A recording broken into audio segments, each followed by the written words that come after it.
Napoleon Bonaparte. Ialah kaisar besar dari Prancis. Prancis dan tanah Jawa dalam satu garis lurus berjarak tak kurang dari 15.000 km. Dengan rentang yang demikian jauh, apa makna hadiah dari Napoleon ini untuk negeri Surakarta? 2 abad silam, perang dahsyat berkecamuk di setiap sudut Eropa. Perang ini merupakan buah dari ambisi Napoleon Bonaparte untuk menguasai seluruh Eropa. I say, I am Napoleon. I am Emperor.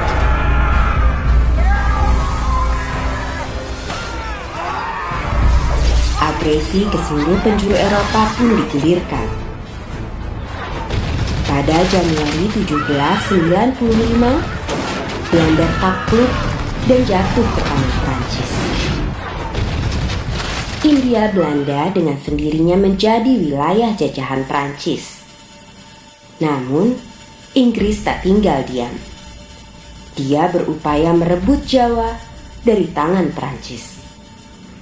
Kecamuk Eropa ini pun kemudian menjalar ke tanah Jawa. Untuk mengamankan Jawa, Napoleon melalui adiknya, Louis Bonaparte, mengutus Gubernur Jenderal Herman Willem Daendels. Pada tahun 1807, Daendels pun diberangkatkan ke tanah Jawa. Sebelum itu, pada 1746 hingga 1755, perang bergejolak di tanah Jawa.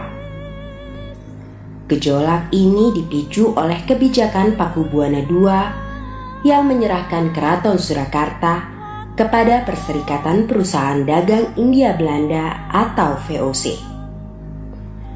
Pakubuwana II merupakan pimpinan Keraton Surakarta ketika itu. Sementara Mangkubumi yang merupakan saudara dari Pakubuwana II ini tidak menyetujui tindakan tersebut. Raden Mas Said yang juga berasal dari Surakarta mendukung pemberontakan Mangkubumi. Kemudian, dia pun menuntut haknya untuk menjadi penguasa. Setelah berperang bertahun-tahun, VOC menyudahinya dengan memberikan Raden Mas Said sebagian dari wilayah Surakarta. Ia lantas berkuasa penuh dengan gelar Kanjeng Gusti Pangeran Adipati Aryo Mangkunegara I. Wilayahnya kini dikenal sebagai Mangkunegaran. Tahtanya pun dilanjutkan oleh Mangkunegaran II. Sejak 1796 hingga 1835. Pada masa pemerintahan Mangkunegaran II inilah Jenderal Daendels tiba di Pulau Jawa. Selaku utusan yang dikirim Napoleon untuk menjaga Jawa, pada 1808 Daendels menyiapkan pasukan. Kenapa kok penting dibuat Legiun Mangkunegaran? Ini kan dalam rangka Legiun ini yang pasukannya terdiri dari orang-orang Jawa supaya nanti membantu pemerintah Hindia Belanda menghadapi serangan Inggris. Legiun Mangkunegaran merupakan pasukan modern pertama di tanah Jawa. Pasukan ini mengadopsi organisasi dan teknologi angkatan terkuat di dunia pada waktu itu, yakni Grande Army Prancis. Grande Army Prancis beroperasi di bawah komando Napoleon Bonaparte.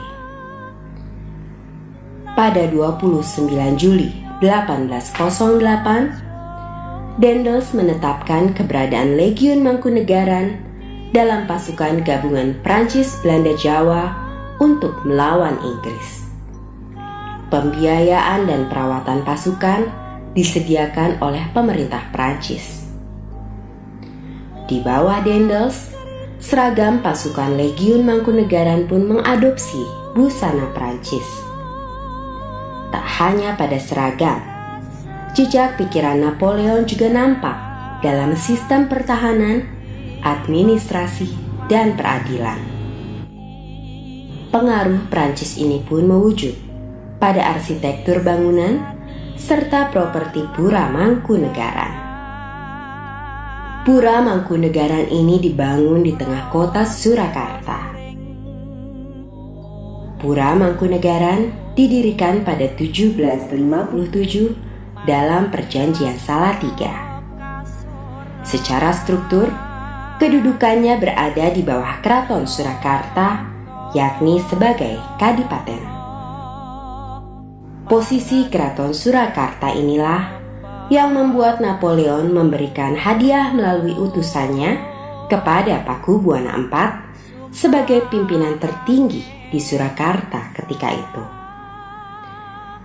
Kedua hadiah ini disimpan di Radia Pustaka yang pada masa pemerintahan Pakubuwana IX menjadi tempat penyimpanan surat-surat keraton. Secara etimologi, kata radia berarti pemerintah, sementara pustaka bermakna surat. Seiring berjalannya waktu, yang disimpan di dalam tempat ini tidak hanya surat, tetapi juga berbagai benda penting yang berhubungan dengan keraton. Di masa Republik Indonesia, tempat ini pun menjadi museum. Akan tetapi, tak banyak yang mengetahui kisah dari benda-benda bersejarah yang ada di sini. Semua seakan bisu ditelan waktu. Museum Radia Pustaka itu betul-betul bisa menjadi salah satu kebanggaan kota Solo karena koleksinya begitu hebat sekali. Mengingat ada jejak Napoleon Bonaparte di Solo dan barang-barangnya itu ada. Saya berharap museum ini bisa menggaungkan kota Solo yang lebih bagus lagi dan bisa lebih direvitalisasi dengan adanya film-film pendek tentang apa makna barang itu ada di sini.